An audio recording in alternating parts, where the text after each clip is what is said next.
everybody. This is Lowell Thomas, and I intend to ask one or two questions, which you too have probably asked, and then I intend to answer them. America for 300 years has been the land of promise for the rest of the world, the land of new frontiers, new opportunities for all. Today, the job of building this nation geographically is completed. There are no new frontiers within our borders. So, here are my questions, and yours. To what new horizons can we look now? Where are tomorrow's opportunities? What's ahead in America for you, for your children? It is not a difficult assignment to answer these questions. The frontiers of the future are not on any map. They are in the minds of men and in the test tubes and laboratories of the great industries we have built up here in America. But now, what's ahead of us? Many of us have had our doubts. There are those who say today that opportunities have ceased to exist. Things are finished. We have everything and not enough. There can be no more progress. Almost 100 years ago, in the old patent office in Washington, the Commissioner of Patents was just as pessimistic as anyone you have ever heard. The advancement of our arts from year to year taxes our credulity and seems to presage the arrival of that period when human improvements must end. In other words, in 1844, the Commissioner was about ready to shut up the patent office and go home, believing that everything had been invented, that industrial progress in America had already come to an end. He didn't know that within 2 years he would be signing a patent on a method of vulcanizing rubber from which there was destined to spring up hundreds of new industries and jobs by the thousands that were made possible through this one idea. No, the pessimists of that day never dreamed of the marvels that would soon follow their predictions. They overlooked one all-important fact that we should know so well. That is, as long as there is a problem to be solved or a desire to be met, American ingenuity will not rest. Today, industry in this country is spending over $200 million a year to improve old products and develop new products, which mean new industries, new jobs. They are working constantly to solve problems and find ways to give us what we want, better things for less money. In any one of thousands of test tubes of today, there may be 1 million job opportunities for tomorrow. 15 years after Commissioner Ellsworth's gloomy predictions, Edwin Drake surprised skeptics by pumping petroleum out of the hills of Pennsylvania. For years, the oil men cursed gasoline. It was a troublesome byproduct, and they dumped millions of gallons of it into the rivers and streams. Then, science discovered that gasoline was liquid horsepower. You know what has happened since. Oil and gasoline we demand today furnishes employment to millions of people, and these are only two products obtained from crude petroleum, which was industrially worthless until American technicians changed a barrel of oil into an Aladdin's lamp, which can produce an endless variety of valuable products. Look at just a few things created by scientific research in laboratories operated by the oil companies of America, byproducts of petroleum from which have sprung up entirely new industries. Face cream for the ladies, special tasteless waxes for certain kinds of candies, wax for sealing letters, soap, fertilizers for the farmers, coke, ink, streets and highways. And on this frontier, opportunities have hardly been touched.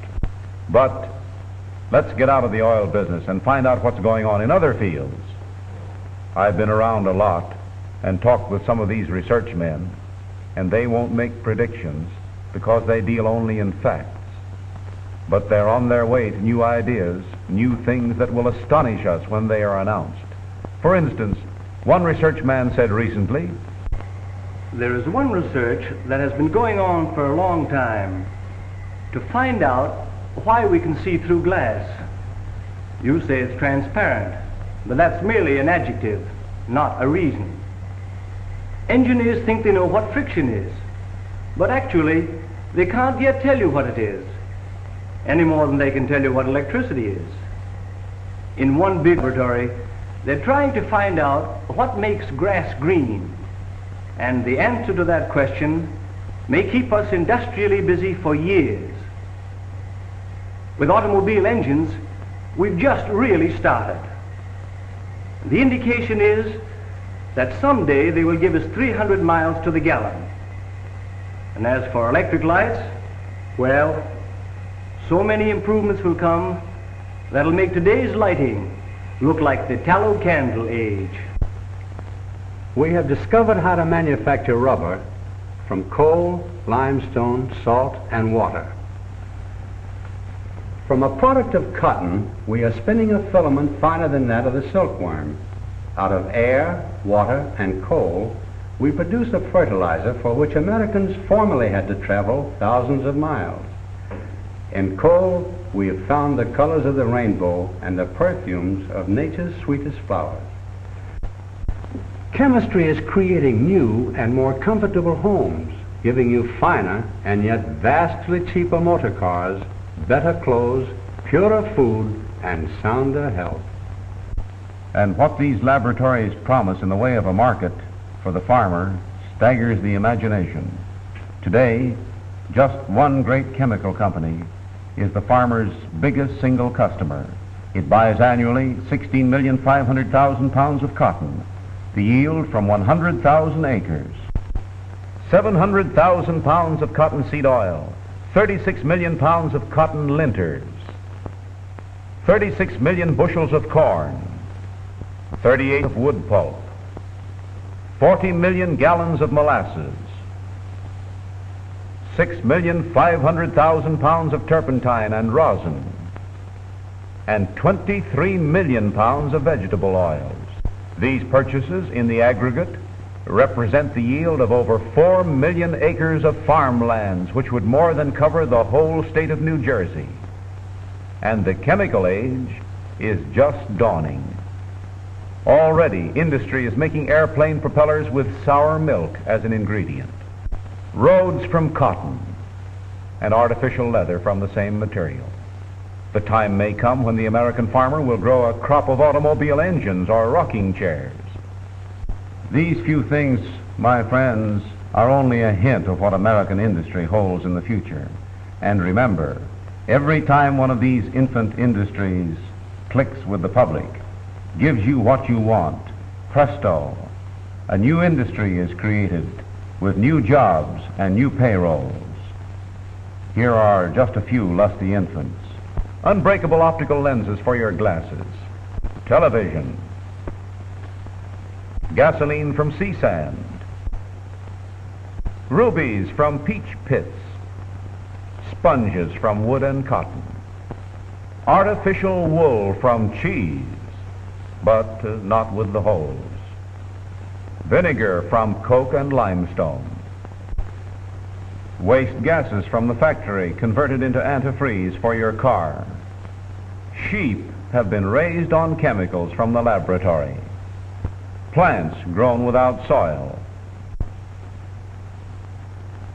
From cotton, sour milk, formaldehyde, and carbolic acid all scrambled together in the laboratory come noiseless gears, costume jewelry, fountain pens, billiard balls, telephone parts, and many other plastics of beauty and utility.